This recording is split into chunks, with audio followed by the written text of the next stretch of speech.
জাহান্নামের সবচেয়ে কম শাস্তি কার হবে? জাহান্নামের সবচেয়ে কম শাস্তি হবে রাসূল করিম সাল্লাল্লাহু আলাইহি ওয়াসাল্লামের কলিজার টুকরা চাচা আবু তালেব। চাচা কি? আবু তালেবের উপরে সবচেয়ে সহজ শাস্তি হবে। সাহাবায়ে কেরাম জানতে চেয়েছেন, ইয়া রাসূলুল্লাহ, কোরআনুল কারীমে জাহান্নামের কঠিন শাস্তির কথা শুনেছি, জানতে মন চায় সবচেয়ে সহজ শাস্তি কোনটা, আর সেটা কার উপর হবে?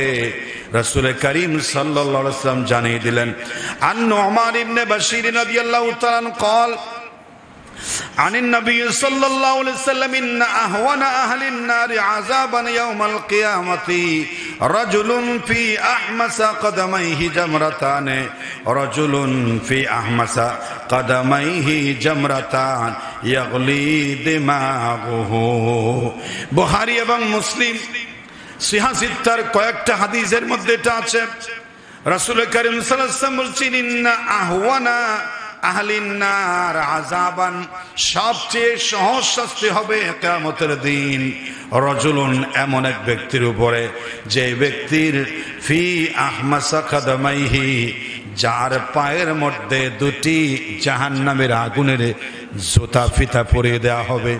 তিনটা বর্ণনা এসেছে, হয়তো জাহান্নামের আগুনের তৈরি দুটি ফিতা, দুটি স্যান্ডেল জুতা তাকে পরিয়ে দেওয়া হবে, অথবা দুটি জাহান্নামের জ্বলন্ত অঙ্গার সেট করে দিয়ে, আর সেই জ্বলন্ত অঙ্গারের উপরে বলা হবে তুমি দাঁড়িয়ে থাকো কোটি বছর, দাঁড়িয়ে থাকো জাহান্নামের অঙ্গারের উপরে, জাহান্নামের কয়লার উপরে, জ্বলন্ত কয়লার উপরে তুমি দাঁড়িয়ে থাকো। এটা হবে সবচেয়ে সহজ। এটা কি আসলে কি এটা সহজ? এটা কি সহজ? কথা বলে, এটা কি সহজ? এটাই সহজ, কিন্তু অন্যান্য শাস্তির তুলনায় সহজ। এটা কিন্তু আমাদের চোখে এর চাইতে শাস্তি আর বড় হতে পারে না, কিন্তু জাহান্নামের অন্যান্য যে শাস্তি আছে নাফরমানির, সবচেয়ে তুলনামূলক কম শাস্তি হচ্ছে এটা। জাহান্নামের দুটি জ্বলন্ত অঙ্গার সেট করা হবে, আর সেই অঙ্গারের উপরে রাসূলের চাচা আবু তালেবকে বলা হবে তুমি রাসূলকে অনেক মহব্বত করেছো, ভালোবেসেছো, দ্বীনি কাজে দুনিয়াবি কাজে সাপোর্ট দিয়েছো, মেহনত করেছো, রাসূলের সাথে জেল পর্যন্ত শিয়াবে আবি তালেবে কেটেছ, রাসূলের সঙ্গে অনেক তোমার স্মৃতি।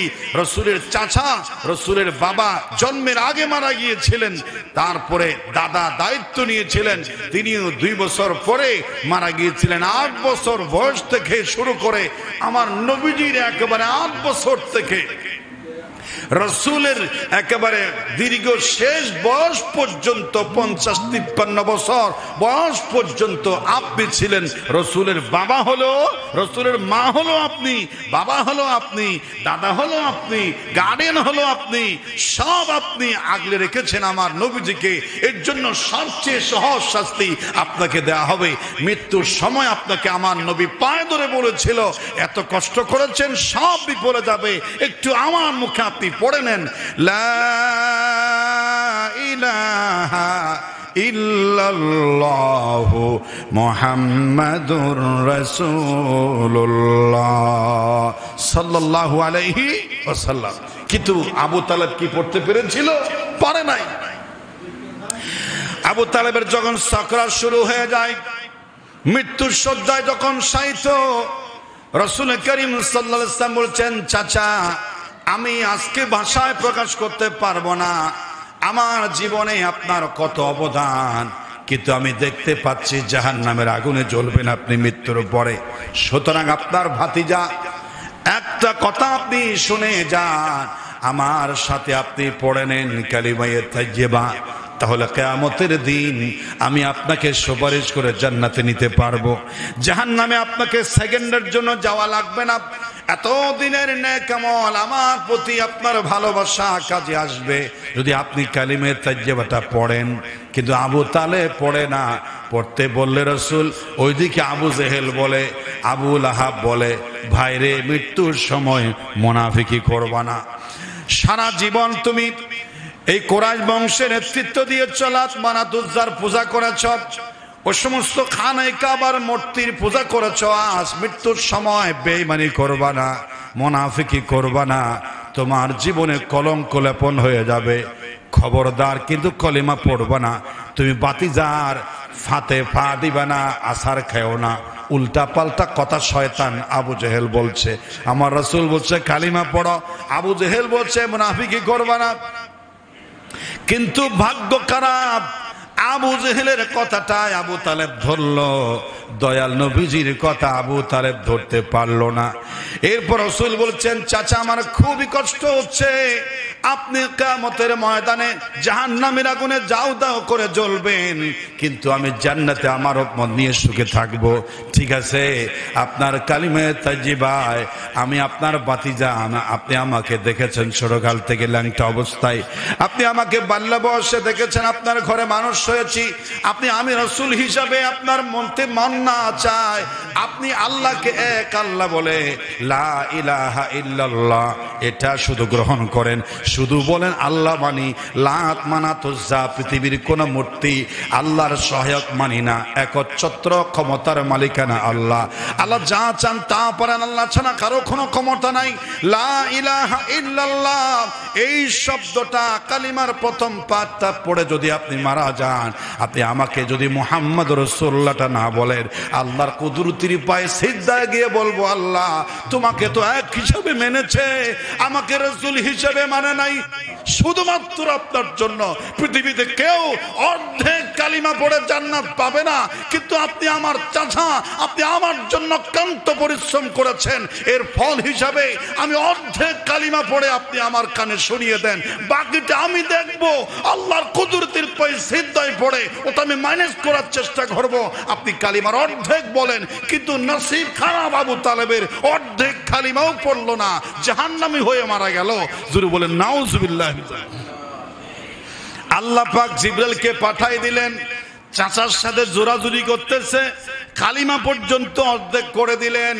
আল্লাহ জিবরাইলকে আল্লাহ পাক বলছেন, ইন্নাকা লা তাহদি মান আহবাবতা ওয়ালাকিন্নাল্লাহা ইয়াহদি মান ইয়াশা। হে আমার রাসূল, আপনি যাকে ভালোবাসেন, মহব্বত করেন, তাকে জোর করে আপনি হেদায়েত ঢুকাই দিতে চাইলে কি সে হেদায়েত নিতে পারবে? হেদায়েত এটা আল্লাহ যাকে চান তাকে দিবেন। আল্লাহ কাকে দিবেন? ওয়াল্লাযীনা জাহাদু ফীনা লানাহদিয়ান্নাহুম সুবুলানা। যারা হেদায়েত ভিক্ষা চাইবে, হেদায়েতের জন্য হাত তুলবে, হেদায়েতের জন্য ফরিয়াদ জানাবে, আমি তাকেই হেদায়েত দেব। যে চায় না, আপনি জোর করে তাকে হেদায়েতের নূর আপনি ঢুকে দিতে পারবেন না। এই অধিকার আপনাকে দেওয়া হয় নাই। আপনি আর আবু তালেবকে কালিমার দাওয়াত দিবেন না, তার নসিব খারাপ, সে জাহান্নামী হয়ে মরবে। তারা নসিব খারাপ, তার কপাল পোড়া। জোরে বলেন নাউজুবিল্লাহ। সবচেয়ে সহজ শাস্তি রাসূল বলেছেন আমার চাচার উপর হবে, দুটি জ্বলন্ত আগুনের উপরে আমার চাচাকে দাঁড় করে দেওয়া হবে। শাস্তি হবে ইয়াগলি দিমাগুহু, বলে সিদ্ধ হতে থাকবে, ফুটতে থাকবে, পায়ের তলায় অঙ্গার দিয়েছে, গোশত ফুটতে থাকবে না, নাড়ি বুড়ি গুলো সিদ্ধ ফুটতে ফুটতে থাকে। ওখান থেকে সিদ্ধ হতে হতে মাথার উপরে যে মগজ আছে ওই মগজগুলো সিদ্ধ হবে, পানি হয়ে গটগট করে সিদ্ধ হবে। সারা শরীর তো জ্বলবে, মাথার মগজ পর্যন্ত সিদ্ধ হতে থাকবে। চুলার ভিতরে সমস্ত আগুন যদি একসাথে দেওয়া হয়, যখন প্রচন্ড গরম হয়, যখন সেই সময় যেমন গোশতের মাংসের সেই তরকারি, যেমন তরকারিগুলো সিদ্ধ হতে থাকে, ওই জ্বলন্ত অঙ্গারের তীব্রতার কারণে মাথার মগজ চুলার আগুনে তরকারির মতো করে সিদ্ধ হতে থাকবে। কিয়ামত নয়, অনন্তকাল অনন্তকাল সেই শাস্তি হবে। সুতরাং আমি আমাকে বলতে চাই, আপনাদের বলতে চাই, এই শাস্তি যদি নরমাল হয়, বাকি শাস্তিগুলো কেমন হবে বোঝাবার ভাষা আমাদের জানা নাই। বলেন নাউজুবিল্লাহ, বলেন সবাই আল্লাহুম্মা ইন্না নাউযু বিকা মিনান নার। আল্লাহুম্মা আজিরনা মিনান নার।